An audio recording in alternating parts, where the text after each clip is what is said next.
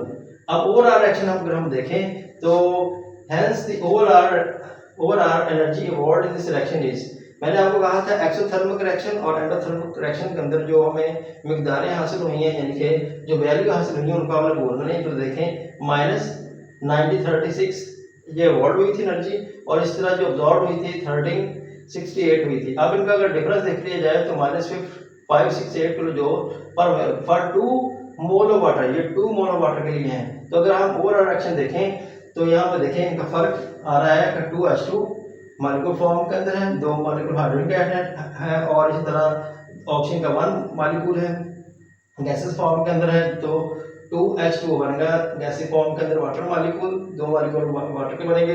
तो del H difference आ जाएगा कितना, -568 किलो जूल। तो अगर इसको हम एंथैल्पी चेंज के अंदर देखें तो एंथैल्पी चेंज पर मोल देखें तो फिर क्या होगा, the enthalpy change for the formation of 2 mole of gases water in -568 kilojoule, जो भी हमने निकाला है। तो so enthalpy change for the formation of 1 mole of gases will be, ठीक है, तो ये किसके बराबर होगा, -568 किलो जूल पर 2 मोल। तो अगर देखा जाए तो इसको हम कहते हैं -284 किलो जूल पर मोल। तो ये इसकी मिकदार जो है हमें हासिल होगी। तो इस तरह हमने देखा है कि ओवरऑल रिएक्शन जो है वाटर का, इसको डिस्कस किया है फिजिक्स में, और हमने एंथैल्पी चेंज के हवाले से भी देखा कि कितनी एनर्जी जो हमें हासिल हुई है, कितनी एनर्जी यहाँ पे हमने देखा है एनर्जी कितने केमिकल रिएक्शन के अंदर कितनी एनर्जी जो है खारिज होती है और कितनी एनर्जी जो है ये अब्जॉर्ब होती है। तो इस तरह हमने एक्सोथर्मिक और एंडोथर्मिक रिएक्शन को यहाँ पर डिस्कस कर लिया है। तो इंशाल्लाह नेक्स्ट लेक्चर के अंदर फिर दोबारा हाजिर होंगे। तब तक के लिए अल्लाह हाफ़िज़।